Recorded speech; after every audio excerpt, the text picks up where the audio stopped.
राम मित्रों, दोस्तों नमस्कार।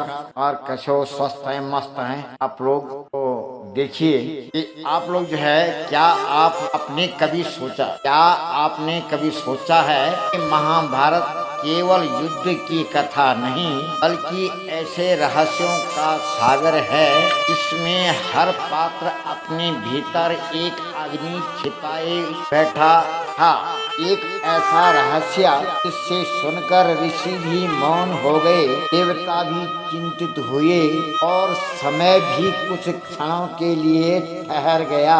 आज इस कथा में आप जानेंगे एक ऐसी घटना जहां प्रेम भी था, प्रतिशोध भी था, धर्म की परीक्षा भी थी और भाग्य का ऐसा खेल है इसमें समझ पाना आसान नहीं, लेकिन ध्यान इस कहानी का हर शब्द आपके मन में प्रश्न भी जगाएगा और अंत तक आपको सोचने पर भी मजबूर कर देगा। धर्मो रक्षितः सत्यम ब्रूयात् प्रियम ब्रूयात्, यानी जो धर्म की रक्षा करता है धर्म उसकी रक्षा करता है। सत्य ऐसा बोलना चाहिए तो हृदय को छू जाए और मन को जागृत करे। When both Dixit or mystery and destiny starts playing this game, then history is not just it is तो आइए हम प्रवेश करते हैं उस रहस्यमयी कथा में जहाँ हर मोड़ पर छिपा हुआ एक नया रहस्य। तो जानिए, देखिए। और इससे पहले मैं आपसे कहना चाहता हूँ ये इस वीडियो को पूरी देखें और पूरी सुने, यह रहस्य क्या है और वो कट न करें, क्योंकि तभी जो है पूरा ज्ञान प्राप्त होता है। तो महाभारत का आदि पर्व का जो है 16वां और 17वां भाग में भीम हिडम्बा विवाह को आपने शायद देख लिया हुआ होगा इसी वीडियो पे चैनल से। घटोत्कच जन्म की संपूर्ण कथाएं को जानिए। तो हिडम्बायाम सार्धम भीमसेना तापवान वासः तन्मयासं बंदीशं महाबलः। महाबली भीमसेन हिडम्बा के साथ वन में कुछ समय तक रहने लगे। दोनों का जीवन प्रेम और आनंद से बीतने लगा। Then Bhimsen stayed with Hidamba in the forest for some time. Both of them lived happily together। यानी जब भीमसेन ने भयानक राक्षस हिडम्ब का वध कर दिया तब उसकी बहन हिडम्बा से पहली बार भीम को ध्यान में देखा। भीम का तेज का साहस और पराक्रम देखकर हिडम्बा का हृदय बदल गया। वहाँ माता कुंती के पास गई और हाथ जोड़कर बोली, हे माता, मैं भीमसेन से प्रेम करती हूँ, मैं इनकी सेवा करना चाहती हूँ, कृपया मुझे अनुमति दें। माता कुंती ने हिडम्बा के मन की सच्चाई को समझ लिया। उन्होंने कहा, यदि भीम सहमत हो तो तुम उनके साथ रह सकती हो। भीमसेन ने भी माता की आज्ञा स्वीकार कर ली। Hidimba folded her hands and said, "Oh mother, I love Bhimsen and want to serve him." Kunti understood her to heart and gave her permission। One में प्रेममय जीवन।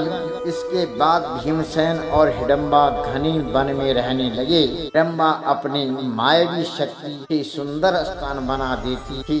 कभी वे पर्वत पर घूमते, कभी वे नदी के किनारे बैठते। भीमसेन भी हिडम्बा के सरल प्रेम से प्रसन्न रहने लगे।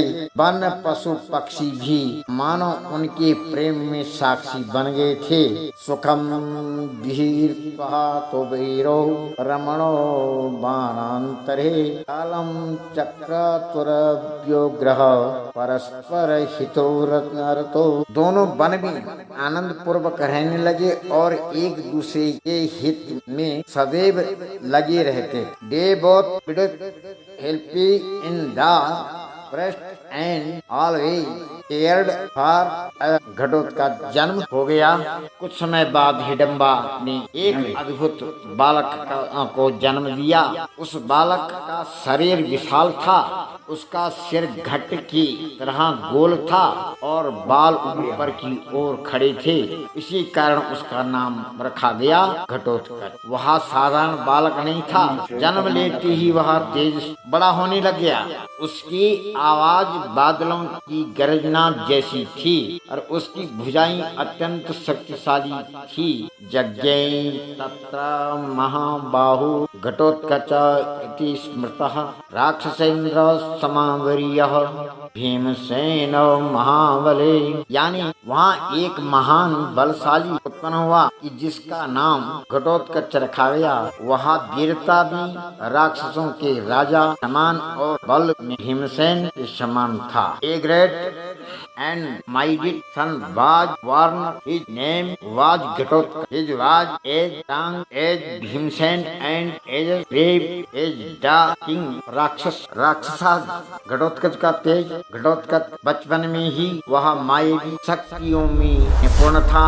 वह आकाश में उड़ सकता था, अपना रूप बदल सकता था। कुछ ही दिनों में वह युवा योद्धा जैसा दिखाई देने लगा। उसने अपने पिता भीमसेन के चरणों में प्रणाम किया और बोला, पिताश्री, जब भी आपको मेरी आवश्यकता होगी मैं तुरंत आपके सामने उपस्थित हो जाऊंगा। यह सुनकर भीमसेन अत्यंत प्रसन्न हुए। इंग्लिश में इसे कहते हैं कि father whenever you need me I will come immediately. Kunti का आशीर्वाद घटोत्कच माता कुंती के पास गया और उनके चरण स्पर्श किया। माता कुंती ने उसे आशीर्वाद देते हुए कहा, तुम सदैव धर्म का साथ देना और अपने पिता की रक्षा करना। घटोत्कच ने विनम्रता से सिर झुकाया और कहा, स्मर्तव्यम सर्वकार्येषु भविष्यामि न संशयः पर्यो वीरा घटोत्कच महाबला। इसका भावार्थ क्या है जानिए। जब भी आप मुझे स्मरण करेंगे मैं अवश्य उपस्थित हो जाऊंगा। ऐसा कहकर महाबली घटोत्कच वहाँ से चला गया। Whenever you remember me, I will surely come to help you. वह वन को प्रस्थान कर दिया। इसके बाद घटोत्कच उत्तर दिशा के घने वन में की ओर चला गया। वहाँ उसने राक्षसों का नेतृत्व संभाला, लेकिन उसने अपने पिता से किया वचन भी नहीं भुलाया। महाभारत में आगे चलकर वही घटोत्कच पांडव के लिए सबसे बड़े रक्षक बने। इस कथा से हमें शिक्षा क्या मिली? आपने सुना है, देखा है। सच्चा प्रेम मन की पवित्रता देखता है। धर्म और करुणा सबसे बड़ा गुण है। माता पिता का समान जीवन और महान बनाता है। सच्चा पुत्र वही है जो संकट में परिवार के साथ खड़ा रहे। तो इस प्रकार से यह महाभारत की जो है मैं आपको आगे 18 और 19, 16, 17 का आपने पढ़ दिया और सुन लिया, देख लिया। इसके पश्चात आप बने रहें वीडियो पर। मैं आपको जो है वह कहानी बताऊंगा जो आपने ना सुना है ना देखा है। तो आप बने रहें वीडियो पर। तो महाभारत का अगला पर्व जो आएगा वही जो है उसमें भाग है 18, 19 का। फिर आगे मैं कथा लिखूंगा। आप कमेंट में यह वीडियो आपको अगर अच्छी लगी है तो चैनल को सब्सक्राइब करें, लाइक करें, कमेंट करें और कमेंट में जय श्री कृष्णा लिखें, जय श्री राम लिखें। जो भी, लेकिन भगवान का नाम अवश्य उसमें आना चाहिए। आपका हाथ का पुण्य होगा और कानों का श्रवण होगा। तो इसलिए मैं आगे आपको फिर